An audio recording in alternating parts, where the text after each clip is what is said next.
Selamat datang di channel ini, jangan lupa subscribe, like dan share videonya, terima kasih. Dewa Abadi. Bab 874 Kekuatan Artefak Semisakral Busur Perak. Kekuatan dahsyatnya menyebabkan seluruh langit berbintang terhempas ke sana kemari. Ruang itu terbuka seperti jaring laba-laba. Dampak mengerikan itu dipenuhi dengan kekuatan penghancur. Yao Qingyu mengenalinya. Bukankah ini artefak magis misterius yang telah diburu oleh penguasa tertinggi Lusin? Kedua roh jahat bermahkota 3 itu juga terkejut oleh kekuatan luar biasa dari artefak magis ini, dan mengerutkan kening sambil menatapnya. Tak lama kemudian, ekspresi salah satu roh jahat itu perlahan berubah. Karena dia merasakan bahwa artefak magis itu telah mengunci target padanya dan meluncur ke arahnya. Sialan, mereka datang untukku. Dia berteleportasi pergi, tetapi batu penggiling misterius itu juga ikut berteleportasi bersamanya. Jarak antara mereka tidak bertambah, melainkan berkurang drastis. Dia ketakutan dan buru-buru menggunakan kekuatan sebenarnya. Dengan semburan air, embun beku hitam menyembur keluar, membekukan segala sesuatu di dunia. Sebagian dari langit berbintang itu seketika membeku menjadi es. Bahkan batu penggiling yang bisa menghancurkan dunia pun membeku di dalamnya. Dampak dari embun beku itu menyebar hingga ke sekitar Yao Qingyu, menyebabkan pupil matanya menyempit tajam saat ia buru-buru mundur. Pada saat yang sama, ia melepaskan semburan kekuatan petir. Namun, di bawah pengaruh roh jahat 3 mahkota, kekuatan petir yang menahan mereka lenyap tanpa jejak, seperti lembu tanah liat yang tenggelam ke laut. Embun beku hitam dengan cepat menyelimutinya. Begitu embun beku ini menyelimuti tubuh, bahkan seorang kultivator tingkat ke-9 dari tahap jiwa baru lahir pasti akan mati. Pada saat kritis, Yao Qingyu dengan cepat mengeluarkan relik Buddha. Cahaya Buddha yang dahsyat menyapu energi yin dalam embun beku, yang sangat mengurangi kekuatannya. Meskipun begitu, Yao Qingyu masih merasakan rasa sakit yang menyengat di seluruh tubuhnya ketika disentuh oleh embun beku. Kulitnya cepat mengelupas, dan darah terus mengalir keluar. Organ dalamnya membeku dan ia mengalami pendarahan hebat. Hal itu membuatnya membuka mulut dan memuntahkan seteguk darah. Dia tidak terluka dalam perjalanannya ke kediaman abadi Giok, tetapi sekarang dia menderita luka yang cukup parah akibat kekuatan yang masih tersisa dari asal mula roh jahat bermahkota 3.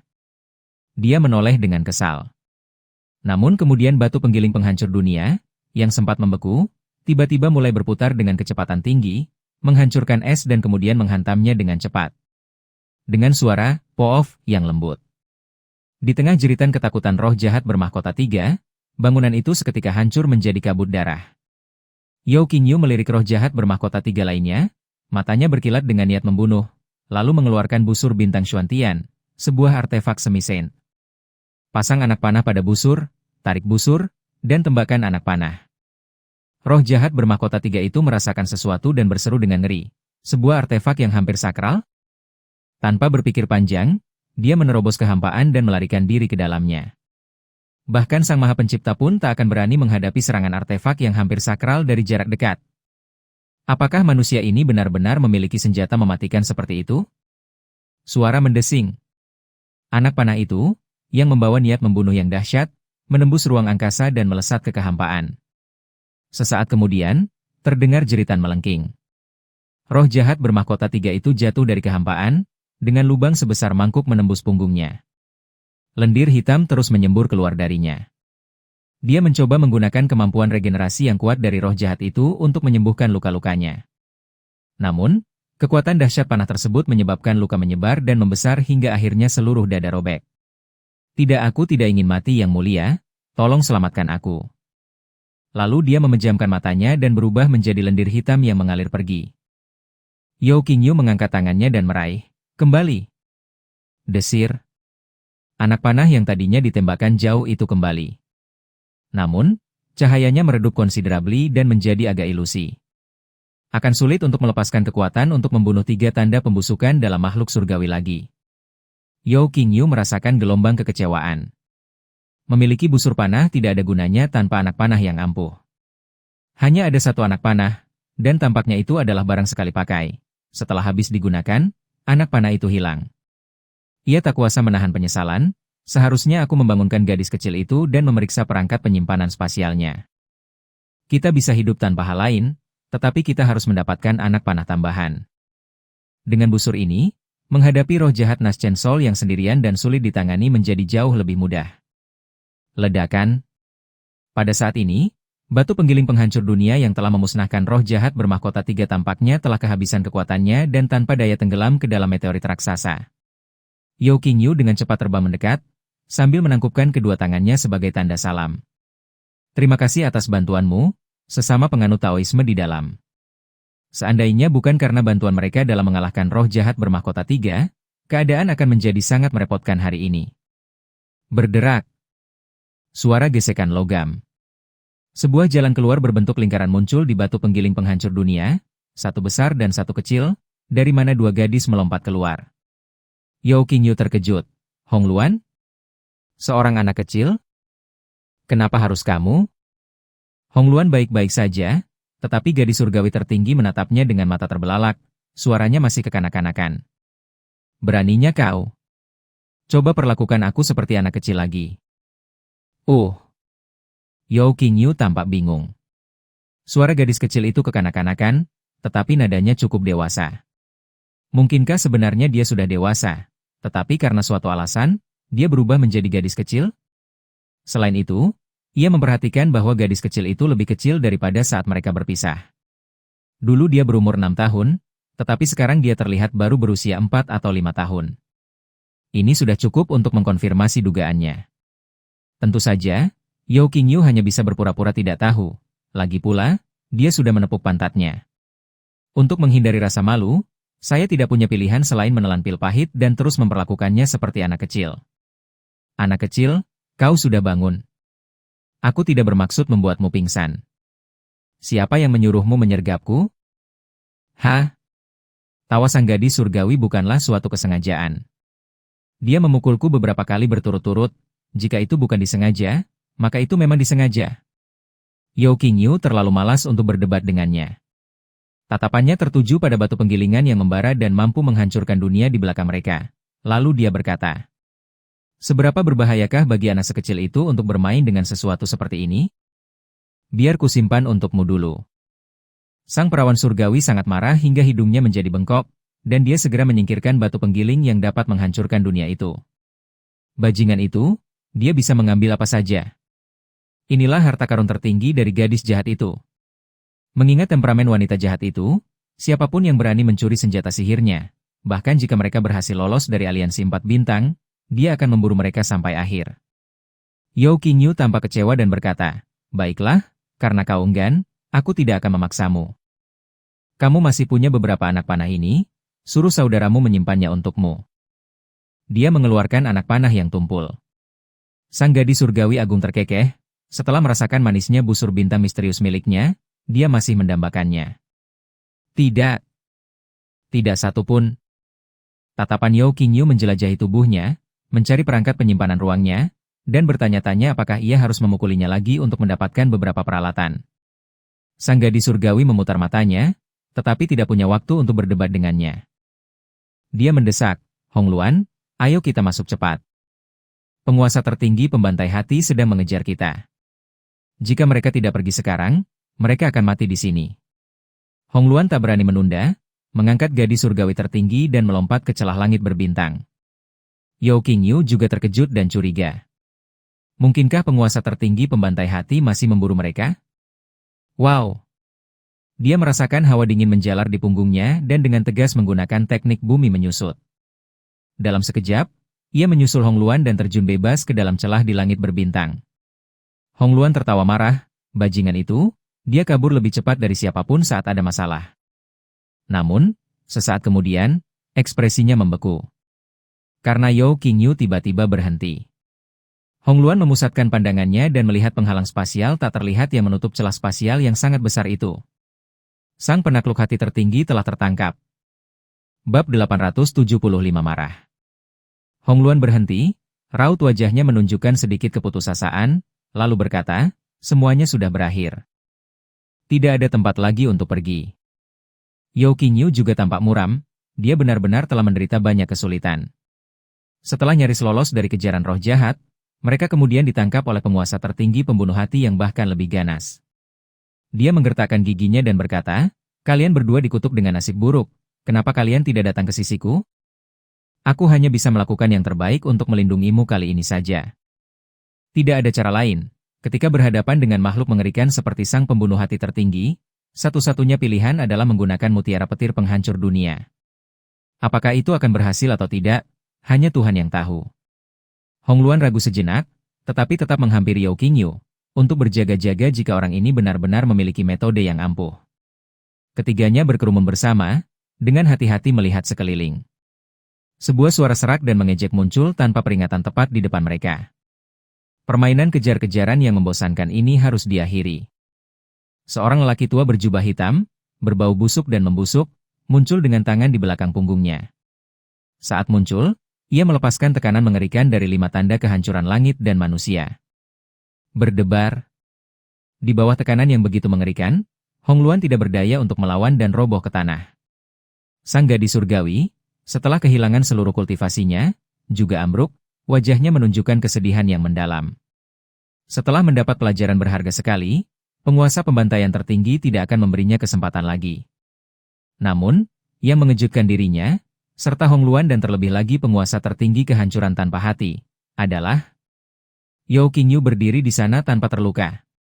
Perisai jiwa yang dikembangkan Yao Qingyu mampu menahan semua tekanan dari mereka yang berada di bawah level seorang suci.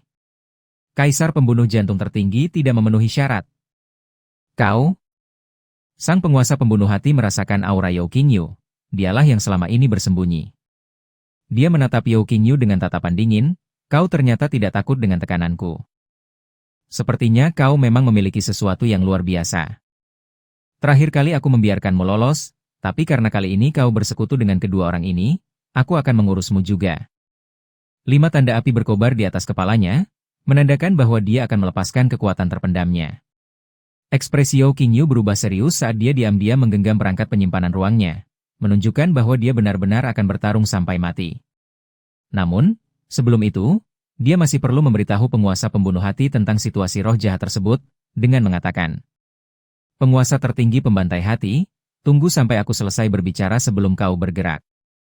Penguasa pembantaian tertinggi tertawa kecil, mau menyampaikan kata-kata terakhirmu? Oke, saya orang yang baik dan saya tidak keberatan memberi orang kesempatan berbicara. Yao Qingyu berkata dingin, terlepas dari apakah kalian bisa membunuh kami atau tidak, saya harap kalian dapat mengerahkan pasukan konstelasi kegelapan sesegera mungkin. Karena roh-roh jahat telah melancarkan invasi besar-besaran ke konstelasi kegelapanmu. Jika lebih lambat lagi, konstelasi kegelapan akan kehilangan kesempatan untuk melawan balik. Apa? Sang gadis surgawi dan Hongluan sama-sama memandang Yao Qingyu dengan terkejut. Apakah pasukan roh jahat telah menyerbu konstelasi kegelapan? Bagaimana mungkin itu terjadi? Bukankah target utama roh jahat itu adalah rasi bintang dari benda langit? Konstelasi hari ini berada dalam keadaan siaga tinggi, dan roh-roh jahat juga berbaris dalam jumlah besar, siap menyerang. Mereka yang berada jauh di gugusan bintang Nua, sepenuhnya menyadari hal ini. Bagaimana mungkin mereka tiba-tiba menyerang konstelasi kegelapan? Setelah mendengar itu, penguasa tertinggi pembantai hati mencemooh, kau benar-benar berani mengatakan itu. Apakah kau benar-benar berpikir aku, seorang lelaki tua, tidak memiliki pertahanan terhadap roh jahat? Aku telah mengatur agar individu-individu yang berkuasa ditempatkan di benua-benua dekat Laut Dosa. Jika ada tanda-tanda invasi besar-besaran oleh roh-roh berdosa, aku akan segera mengirimkan pesan. Aku belum menerima informasi apapun, tapi kau begitu yakin bahwa roh-roh jahat itu menyerang konstelasi kegelapan kita. Apa? Kau pikir aku akan membiarkanmu pergi hanya karena kau memalsukan informasi intelijen militer penting? Yao Qingyu berkata, semua yang kukatakan itu benar. Lusin, orang yang paling dihormati, bertanya kepada Yao Qingyu, kau telah melakukan perjalanan ke selatan sepanjang jalan. Mungkinkah kau berasal dari konstelasi permajaan? Apakah Anda seseorang dari konstelasi surgawi? Dia berkata sambil tersenyum mengejek, sepertinya kau tidak menyadari pengaturan sang bijak untuk rasi bintang langitmu. Konstelasi bintang surgawimu telah digunakan sebagai pion untuk memancing roh jahat jauh ke dalam wilayahmu, di mana kamu akan dikepung dan dimusnahkan oleh 3 konstelasi kami.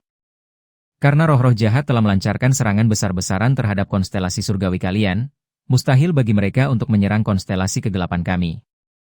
Yao Qingyu menghela nafas. Dia tahu ini akan terjadi. Sang konstelasi kegelapan secara membabi buta mengikuti instruksi sang suci. Mereka dengan naif percaya bahwa roh-roh jahat akan mengikuti rencana mereka dan terjun langsung ke gugusan bintang di langit, sehingga dikelilingi. Mereka tidak menyadari bahwa roh-roh jahat itu jauh lebih licik daripada yang mereka duga. Yao Qingyu menunjuk ke kejauhan dan bertanya, lalu mengapa Yang Maha Agung berpikir kedua roh jahat bermahkota 3 ini mengejarku sampai ke sini? Jika aku tidak menemukan penyusupan mereka, mengapa mereka tanpa henti mengejar seorang junior sepertiku? Seorang kultivator tahap jiwa baru lahir 9? Dengan sekali sapuan pandangannya, penguasa pembantaian tertinggi menemukan pecahan-pecahan mayat dari dua roh jahat bermahkota 3. Dia menyipitkan matanya. Meskipun terkadang beberapa roh jahat mungkin menyusup ke konstelasi gelap, mereka semua adalah roh jahat biasa yang sedang mengumpulkan informasi. Belum pernah ada siapapun yang berada di tahap Naschen Soul sebelumnya. 2 dari 3 roh jahat tingkat tinggi ini tiba bersamaan. Dia terkejut. Mungkinkah pasukan roh jahat benar-benar telah melancarkan invasi besar-besaran? Jika demikian, bukankah konstelasi gelap akan menghadapi bencana besar? Dia sedikit panik, tetapi setelah melihat gadis surgawi agung begitu dekat dengannya, dia tidak segera pergi. Dengan jasad Buddha dari Bodhisattva Agung di hadapannya, inilah kunci umur panjangnya dan pencapaian kesucian. Apa salahnya jika membutuhkan waktu sedikit lebih lama? Sekalipun itu berarti mengorbankan seluruh konstelasi kegelapan, itu akan sepadan asalkan aku bisa menjadi seorang santo. Baiklah, saya mengerti. Kalian semua bisa mati sekarang. Niat membunuh Sang Maha Pembunuh Jantung melonjak, dan kelima tanda api itu menyala sepenuhnya, seketika menyelimuti mereka bertiga dalam domain 5 kehancuran yang mengerikan. Yao Qingyu menghela napas dalam hati. Meskipun menyadari bahwa musuh yang tangguh sudah dekat, mereka tetap berjuang demi keuntungan pribadi mereka sendiri. Mereka yang memiliki rasi bintang gelap sungguh diberkahi karena memiliki makhluk agung seperti itu. Yao Qingyu tidak lagi bersikap formal. Dia dengan tegas mengeluarkan mutiara petir penghancur dunia, menggenggam jepit rambut di dalamnya, dan mengaktifkannya. Pergi. Cicit-cicit-cicit. 100 jangkrik petir itu langsung aktif, berubah menjadi kilatan petir dan terbang ke depan. Masing-masing dari mereka memiliki kekuatan kemerosotan langit dan manusia. Ketika 100 dari mereka bersatu, kekuatan mereka sangat dahsyat.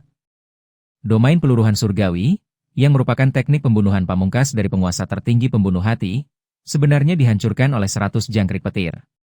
Jangkrik petir melanjutkan serangan tanpa henti mereka, semuanya bergegas menuju Sang Maha Pembunuh Jantung. Yang terakhir agak terkejut, agak bingung mengapa wilayah kekuasaannya hancur. Ketika dia melihat serangga-serangga di depannya dengan jelas, dia tiba-tiba mengerti apa itu. Pupil matanya menyempit tajam saat dia berseru, mutiara petir penghancur dunia. Mutiara petir penghancur dunia milik giok tertinggi Qiong. Dia merasa ngeri dan buru-buru berteleportasi untuk menghindar, tetapi dia sama sekali tidak bisa lolos. Dalam sekejap mata, dia terjebak dan dikelilingi oleh jangkrik petir. Penguasa pembantaian tertinggi terkejut sekaligus marah, lalu buru-buru mengeluarkan jubah merah dan memakainya. Dia mampu selamat dari sambaran petir yang dahsyat berkat jubah Bodhisattva Agung dari masa itu. Meskipun jubahnya rusak parah, dia selamat. Sekarang, saya berharap bisa menyelamatkan hidup saya lagi. Namun, kekuatan mutiara petir penghancur dunia sama sekali tidak kalah dengan kekuatan penghancur dunia dari petir.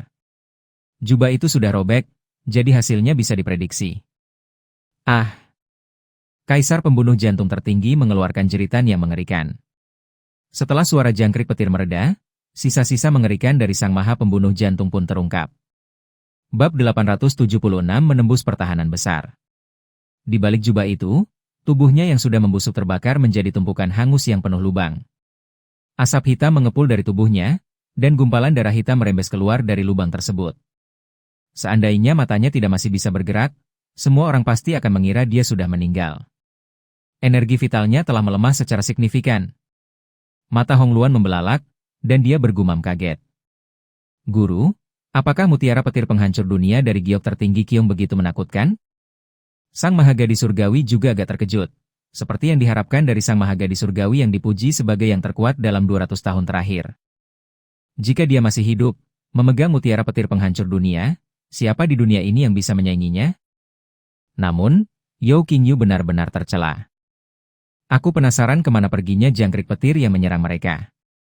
Ternyata itu adalah mutiara petir penghancur dunia, dan dia menyembunyikannya. Ini keterlaluan. Yao Qingyu juga agak takjub dengan kekuatan Lei Chen yang menakutkan. Namun, Ketika jangkrik petir itu terbang kembali dan berkumpul membentuk bola di sekitar tikungan tajam, mereka terlihat jauh lebih lemah. Seperti klon petir yang ia kembangkan, setiap serangan pasti akan mengurangi kekuatan petirnya sendiri. Persediaan tersebut perlu diisi ulang tepat waktu. Namun, kekuatan mutiara petir penghancur dunia tidak mengecewakannya. Meskipun Sang Maha Agung Pembunuh Hati mengenakan jubah yang kuat dan tidak dibatasi oleh petir, mutiara itu tetap berhasil merenggut separuh nyawanya. Jika Lei Chen menghadapi roh jahat tingkat tertinggi, dia mungkin sudah berhasil membunuh lawannya. Mata Yao Qingyu menunjukkan rasa jijik. Sungguh sia-sia menggunakan kekuatan yang seharusnya digunakan untuk menghancurkan roh jahat tertinggi padamu. Jika semua anggota aliansi bintang 4 seperti penguasa tertinggi pembunuh hati, pertempuran ini tidak akan diperlukan sama sekali. Dia melirik penghalang spasial yang rusak dan bergegas ke sana tanpa mengucapkan sepatah kata pun. Setelah sedikit ragu, gadis surgawi tertinggi dan Hong Luan mengikutinya masuk. Meskipun Sang Maha Pembunuh Jantung juga terluka, setelah pulih, dia tetap berada di luar kemampuan mereka untuk menghadapinya. Sebaiknya Anda pergi sesegera mungkin. Namun, tepat ketika mereka bertiga hendak bergegas memasuki celah di langit berbintang, sebuah awan gelap, suram seperti tinta, tiba-tiba menyelimuti sebagian langit berbintang. Aura menakutkan dari makhluk tertinggi itu, yang membuat bulu kuduk merinding, menerjang turun seperti gelombang pasang. Siapa yang mencuri harta paling berharga klan kita? Saat dia mengucapkan kata-katanya, langit dan bumi bergetar. Ketiga orang yang terbang menuju celah di langit berbintang itu gemetar hebat dan membeku di tempat. Makhluk tertinggi ini sebenarnya mahir dalam serangan yang menargetkan inti jiwa itu sendiri. Pada saat yang sama, sebuah tangan iblis yang menakutkan di awan, memadamkan meteor di sepanjang jalurnya, menghantam ke arah mereka bertiga dan Supreme Heartbreaker yang terluka. Ekspresi Supreme Heart Slayer yang terluka parah itu berubah drastis, dan dia berseru dengan ngeri, "Roh jahat tertinggi?" Yao Qingyu tidak berbohong. Pasukan roh jahat diam-diam menyerbu konstelasi kegelapan. Melihat Raja Iblis tertinggi menyerbu ke arahnya, Raja Pembunuh Hati tertinggi menggertakkan giginya dan melemparkan jubahnya dalam upaya untuk menghalangi cakar Raja Iblis tertinggi demi menyelamatkan nyawanya. Namun, jubah compang-camping itu tidak lagi mampu menahan serangan makhluk tertinggi. Dengan suara robekan, jubah itu terbelah menjadi dua. Penguasa pembantaian tertinggi merasa ketakutan, karena tahu dia akan segera mati. Dia mengeraskan hatinya dan meraung, "Wahai roh-roh jahat, aku akan melawan kalian sampai mati." Tiba-tiba, cahaya keemasan bersinar terang di bawahnya, dan sebuah singgasana teratai dengan 9 kelopak muncul. Ini adalah teratai emas berpetal 9 milik Bodhisattva Agung. Di dalamnya terkandung pahala seumur hidup seorang Bodhisattva Agung, dan diharapkan seseorang dapat menembus ke alam suci melalui pahala-pahala ini. Begitu teratai emas muncul, ia langsung memancarkan cahaya Buddha yang sangat menyilaukan dan intens. Di bawah cahaya, cakar iblis dari roh jahat tertinggi terbakar hingga mata iblisnya melotot. Makhluk tertinggi jahat dari tulang di awan meraung kesakitan, ini barang milik Bodhisattva lagi. Jelas, mereka mengalami kerugian serupa dalam perang 200 tahun yang lalu. Penguasa tertinggi pembantai hati mencibir, "Kau pikir membunuhku semudah itu?" Dia mendesak teratai emas untuk melayang ke langit, berusaha melukai Raja Tulang Jahat tertinggi. Tanpa diduga, sebuah suara menyeramkan terdengar dari awan, "Kami sudah siap." Dentang. Awan gelap tiba-tiba berubah menjadi merah, lalu berubah menjadi hujan deras. Ketika cairan dituangkan ke atas bunga teratai emas berpetal 9, cairan tersebut mengeras menjadi zat seperti agar-agar, menyelimuti bunga teratai tersebut. Cahaya Buddha yang dipancarkan oleh teratai emas berpetal 9 dengan cepat diselimuti. Yao Qingyu sangat familiar dengan benda ini. Inilah cairan yang digunakan roh jahat untuk menampung tanda suci, cairan iblis tanpa batas. Ia dapat menghalangi aura tanda suci. Sekarang, mereka bahkan menggunakannya untuk melawan harta karun Buddha dan Taois. Apa? Penguasa pembantaian tertinggi sangat terkejut, menyadari bahwa senjata sihirnya untuk menahan roh jahat telah gagal. Tanpa mengucapkan sepatah kata pun, dia meraih Jin Lian dan lari dengan cepat. Namun bagaimana mungkin dia, yang terluka parah, bisa lolos? Tangan iblis itu membanting ke bawah. Sebagai makhluk tertinggi, sang pembunuh hati tertinggi adalah yang pertama kali terkena serangan. Cih! Tubuhnya yang sudah penuh luka hampir meledak, dan teratai emas berdaun 9 yang dipegangnya terlepas dari tangannya. Tangan iblis itu terus-menerus memukul, berniat menghancurkannya menjadi kabut berdarah. Pada saat kritis antara hidup dan mati, Penguasa pembantaian tertinggi mengangkat tangannya dan menghancurkan tanda api. Ini berarti domain tersebut meledak. Dengan suara dentuman keras, tangan iblis itu terlempar ke belakang, dan dia memanfaatkan kesempatan itu untuk membuka mulutnya dan memuntahkan seekor burung kecil berwarna merah darah. Burung kecil itu mencengkeramnya dan mereka pun terbang dengan cepat. Sebelum pergi, penguasa pembantaian tertinggi meraih teratai emas 9 daun dari kejauhan, berniat membawanya bersamanya. Namun, sang penguasa tulang jahat menyadarinya. Sebuah serangan yang berasal dari inti jiwa itu menghantam, dan sang pembunuh hati tertinggi menjerit kesan saat teratai emas 9 daun terlepas dari genggamannya sekali lagi. Evil Bone Supreme mengunci pandangannya pada aura Heart Slaying Supreme yang menjauh dan mendengus, "Aku akan berurusan denganmu nanti." Tatapannya menyapu ketiga orang yang melayang di udara, yang tertegun oleh aura roh jahat 5 mahkotanya, dan dia berkata dengan nada menghina. "Dengan kekuatan sekecil itu, kau berani mencuri harta berharga kami? Mati." Dia menamparnya, dan tangan jahat yang menakutkan itu muncul kembali. Tanpa diduga, Yao Qingyu, yang seharusnya terjebak dalam kebuntuan, tiba-tiba memutar matanya, meraih dua wanita dengan satu tangan, dan melesat ke celah langit berbintang. "Kau pikir kau bisa mengintimidasi dia hanya dengan aura seorang Raja Asura 5 mahkota? Itu hanyalah pura-pura takut, untuk menurunkan kewaspadaan sang penguasa tulang jahat."